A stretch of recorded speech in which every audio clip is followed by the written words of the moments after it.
বোন, দেখ তো, আজকে আমাদের হাঁড়িতে কিছু নেই। আমরা কি খাবো বলতো? বেশ কয়েকদিন হলো আমাদের ঘরে চাল ডাল কিছু নেই। কি যে করি বলতো বোন? আমি না হয় না খেয়ে আছি, কিন্তু তুই তো ছোট, বল বোন। রোজ রোজ খালি পেটে থাকলে তোর যে শরীর খারাপ করবে। তোদের দু বোনের খাওয়া হলো? তোদের যত ঢং! কি ভাবিস তোরা বলতো? এরম ভাবে দেরি করলে তোদের আমরা ছেড়ে দেব নাকি?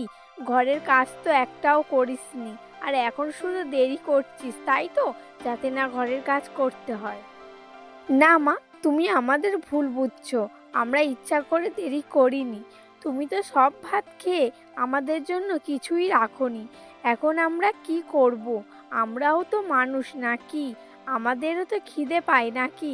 রোজ রোজ না খেয়ে থাকলে আমাদের তো শরীর খারাপ করবে। তুমি কি বোঝো না? কি বললে তুমি? আমি সব ভাত খেয়ে তোমাদের জন্য কিছু রাখিনি? এত মিথ্যে কথা!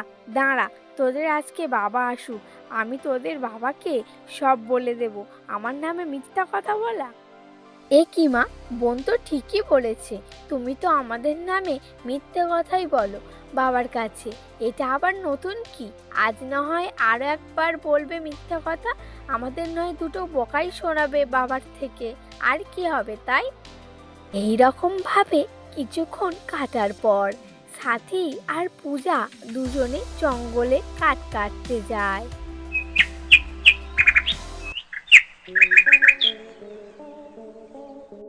এ কি, ওই সতীনের মেয়ে আমাকে এত বড় কথা শোনালো! ওদের এত বড় সাহস! ঠিক আছে, আসুক আজকে, আসুক ওর বাবা। কেমন বলতে পারি ওদের নামে, দেখবে তখন। এ কি বোন, আমরা জঙ্গলের ভিতরে অনেক দূরে চলে এসেছি। এবার যেন ভয় করছে রে। আমার তো এত জঙ্গলে ভয় করে। এই জঙ্গলের চারিদিকে কেউ নেই, শুধু জঙ্গল আর জঙ্গল, লোকজন কেউ নেই।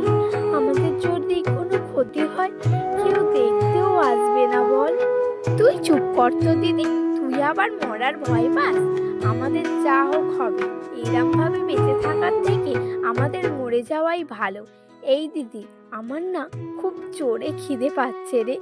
দেখ না আশেপাশে কোনো ফল গাছ আছে নাকি? বড্ড খিদে পেয়েছে রে দিদি।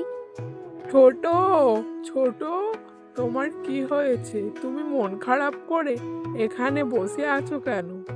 মনে হচ্ছে তুমি কিছু নিয়ে খুব চিন্তা করছো।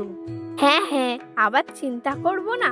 তোমার দুটো রাজকুমারী মেয়ে আমাকে যে কত কথা শোনালো, আমি এক্ষুনি বাপের বাড়ি চলে যাব।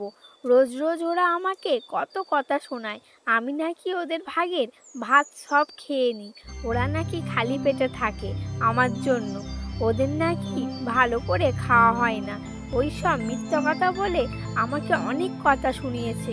আমি এক্ষুনি বাপের বাড়ি চলে যাব। ঠিক আছে গিন্নি, ওরা দুটো বাচ্চা মেয়ে, ওরা যে কি বলতে কি বলে ফেলেছে, ওদের কথায় আর রাগ করো না গিন্নি।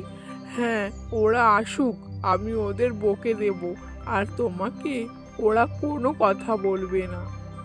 দিকে জঙ্গলে তারা ফলের গাছ খুঁজতে খুঁজতে একটা আম গাছের কাছে গিয়ে দাঁড়ায়। এ দিদি দিদি, চল ওই একটা আম গাছ থেকে ওই আম পেড়ে আমরা খাবো, চল। আমার যে খিদেতে পেট চলছে না, আম খেয়ে খিদে মেটাই, চল। বলে যেই সেই আম গাছ থেকে ওরা আম তুলতে যাবে, এ কি করছো তোমরা? আমার ফল ছিল না, আমার যে কষ্ট কষ্ট আমার গাছ ফল ছিল, ওরা আমার সন্তান। ওদেরকে বেরো না দয়া করে। তোমাদের কি দরকার? তোমরা আমাকে বলতে পারো। আমি তোমাদের জন্য সব সব করতে পারি। জানো গাছ বন্ধু, আমাদের দুই বোনের অনেক কষ্ট। আমরা অনেক ছোটবেলায় আমাদের মাকে হারাই। তারপর আর একটি আমার বাবা বিয়ে করে নিয়ে আসে। সেই সৎমাটা আমাদের একদম দেখতে পারে না, আমাদের দুবেলা দুমুঠো খেতেও দেয় না, শুধু বকাঝকা করে। এ কি, এটা তো খুব খারাপ কথা। নিজের সন্তানকে কষ্ট দিলে নিজেদেরই তো কষ্ট হয় নাকি? একদম ভালো না তোমার সৎমা। ঠিক আছে, তোমাদের যখন খিদে পাবে তখন এইখানে চলে আসবে, আমি তোমাদের ভালো মন্দ খাবার এনে দেব। তারপর বটগাছ তাদের খাবার দাবার ওখানেই দিল। কিছুক্ষণ খাওয়া দাওয়া করার পর কি মা, তোরা তোদের মাকে নাকি অনেক কথা বলেছিস? ওরকম খারাপ খারাপ কথা বলতে নেই মা। তোর মা তোদেরকে কত ছোটবেলা থেকে মানুষ করেছে। তোদের মা তোদেরকে ছেড়ে চলে যাওয়ার পর থেকে তোর ওই সৎমা তোদেরকে কোলে পিঠে করে মানুষ করেছে। আর এরম খারাপ খারাপ কথা তোর মাকে শোনাবি না, বুঝলি? কোলে পিঠে মানুষ করেছে না ছাই, আমাদের সকল সময় কাজ করাতো। ভালো মন্দ রান্না হলে আগে খেয়ে তারপর আমাদের একটুখানি ভাত দিত, তাও আবার কোনোদিন দিত আবার কোনোদিন দিত না। এটা আবার আমাদের মা। ঠিক আছে বাবা, আমাদের বড় ভুল হয়ে গেছে, আমরা আর মায়ের সাথে ওরকম খারাপ ব্যবহার করব না। বেশ কয়েকদিন পর এই দিদি চল চল, আজকেও দেখ মা আমাদের জন্য একটুখানি ভাত রেখে দিয়েছে। চল না দিদি, সেই গাছ বন্ধুর কাছে যাই, গেলে আমাদের অনেক খাবার দাবার দেবে। এই বলে তারা দুজন মিলে সেই আম গাছের কাছে যায়। গাছ বন্ধু তাদের অনেক রকম খাবার দাবার দেয়। কি হলো ব্যাপারটা, ওদেরকে আমি ভাত খেতে দিইনি, তাহলে ওরা কোথায় গেল? ওরা তো আমাকে খাওয়ার জন্য কিছু বললো না। আর ওরা প্রতিদিন কোথায় যায়, আমি দেখবো ওরা কোথায় যায়। কোথাও না কোথাও গিয়ে খাওয়া দাওয়া তো করেই আসছে। কি রে পূজা, তোরা কোথায় গিয়েছিলি? আজকে তো কাঠ আছে, তবু কেন তোরা কাঠ আনতে গেলি? তোদের কি খিদে পাচ্ছে না? তোরা আজকে আমাকে কিছু বললি না যে? থাক থাক, তোমাকে আর বলতে হবে না, কেননা তুমি তো আমাদের আর ভালো করে খেতে দেবে না। আবার বলছো আমরা কি করছি না করছি, তুমি জেনে কি করবে শুনি? এই কথা বলে তারা দুজন ওখান থেকে চলে যায়। আমার তো এবার দেখতেই হবে ওরা কি করছে, সব দেখতেই হবে আমাকে।